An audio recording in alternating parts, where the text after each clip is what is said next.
Pojokers, kembali lagi kita di sini masih berbincang dengan Bu Rahmani mengenai dana pensiun. Baik Bu, kita lanjutkan kembali ya Bu. Tadi Ibu ada menjelaskan tentang dana pensiun itu boleh diikuti oleh perorangan. Itu memang diperbolehkan ya Bu ya? Di dana pensiun lembaga keuangan boleh Bu. Boleh ya. Boleh.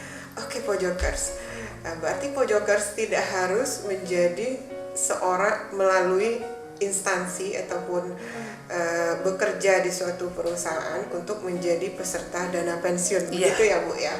Jadi Pojokers bisa menjadi peserta secara mandiri ataupun secara pribadi dengan mendatangi lembaga yang menyediakan dana pensiun.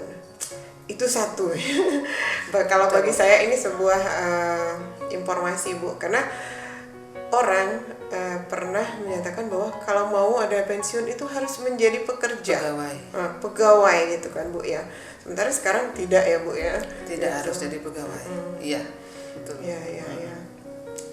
Oke, baik Bu.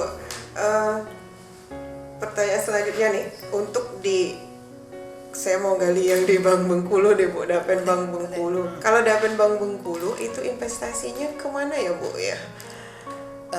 Kita berinvestasi pertama pedomannya Undang-Undang Nomor 11 Bu.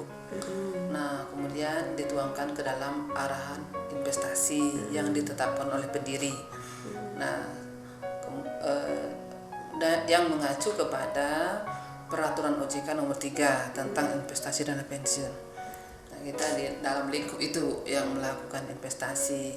Nah, untuk dana pensiun BPD Bengkulu untuk saat ini karena dia aset netonya di bawah 100 miliar, dia bisa di deposito, bisa di obligasi. Kalau SBN wajib Bu. Wajib ikut SBN itu minimal 30% dari portofolio investasi. Itu amanat regulasi nomor 1 2015 kalau saya di ini kalau nggak salah di OJK-nya, karena kan harus ikut berpartisipasi dalam pembangunan nasional.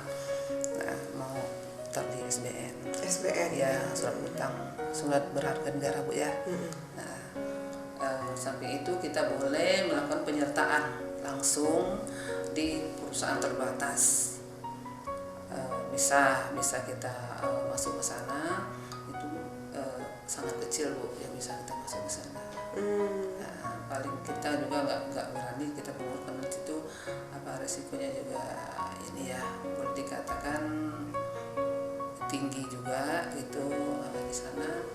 Ya, kita juga ikut sekarang itu di PT Askrida Bu, cuma kita masih 0,sekian%. Kita ikut di sana gitu kan. Nah, boleh juga di tanah atau bangunan bisa.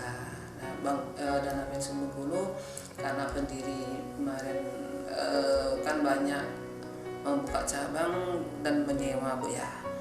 Jadi mereka pendiri minta kita di Kota Bengkulu, khususnya di Bangkadewa kemarin kan masih sewa Bu. Nah dia minta dapat yang beli, beli kantor bentuk ruko untuk mereka sewa. Baru satu itu kita investasi tanah dan bangunan. Iya. Bu ya. Oke, baik Bu. Berarti ya dana iuran dari peserta itu oleh Dapen itu diinvestasikan ya Bu ya. Iya, kalau di kita Bu bukan hanya iuran peserta, tapi iuran pendiri. Iuran pendiri juga. Iya. Ini iuran pendiri kalau sekarang Bu kita iuran pendiri 9,5%, pesertanya 5%. Oke, baik ya. Bu. Terakhir nih Bu, mungkin singkat aja Bu. Apa sih keuntungannya kalau kita mengikuti atau program dana pensiun ini? Singkat aja Bu misalnya. Keuntungannya sangat membantu sekali pada saat nanti itu ya, saat nanti tidak bekerja lagi, sudah tua gitu kan, tidak produktif lagi. Nah kita ada kesinambungan penghasilan yang akan kita terima dari manfaat pensiun tadi gitu, membantu sekali Bu. apalagi di manfaat pasti. Kalau dia meninggal gitu kan, anaknya masih kecil, jadi manfaat pensiunnya bisa ke anaknya. Begitu. Kalau masih ada suami atau istrinya, bisa ke situ dulu Bu. Pensiun janda atau duda dulu. Kalau tidak ada duda jandanya, dia turun ke anaknya. Kalau anaknya masih usia sampai 21 tahun. 21 tahun. Sesuai dengan ketentuan itu. Jadi masih bisa. Beda dengan iuran pasti. Kalau iuran pasti tidak Bu, tidak ada turun ke anak, tidak ada turun ke suami atau janda duda, tidak ada. Nah, jadi dia hanya beserta pada saat dia pensiun dibayar sekaligus. Kalau di atas 500 juta dia akan memberi anuitas. Di seluruh pihak asuransi jiwa itu memberi anuitas, gitu Bu.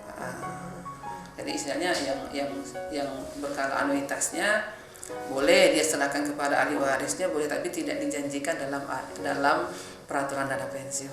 Oke. Ya.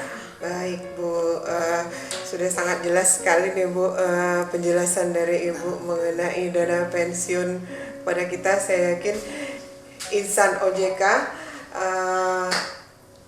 mulai hari ini memahami tentang dana pensiun. Jadi tinggal kembali lagi kepada insan OJK semuanya, pojokar semua, untuk memilih apakah mau ikut dana pensiun ataupun tidak. Karena seperti yang Bu Rahmani sampaikan tadi, ini keuntungannya sangat banyak sekali, manfaatnya ini banyak sekali. Mungkin kita tutup Bu ya. Kami mengucapkan terima kasih banyak atas kehadiran Ibu, sharing informasi mengenai dana pensiun pada hari ini. Ini pengetahuan yang baru buat kami semua insan OJK. Jadi untuk penutup mungkin saya mau menyampaikan sedikit sebenarnya tagline dari OJK, saya baca dari OJK juga, bahwa hari tua bahagia, mandiri, dan sejahtera itu berkat dana pensiun.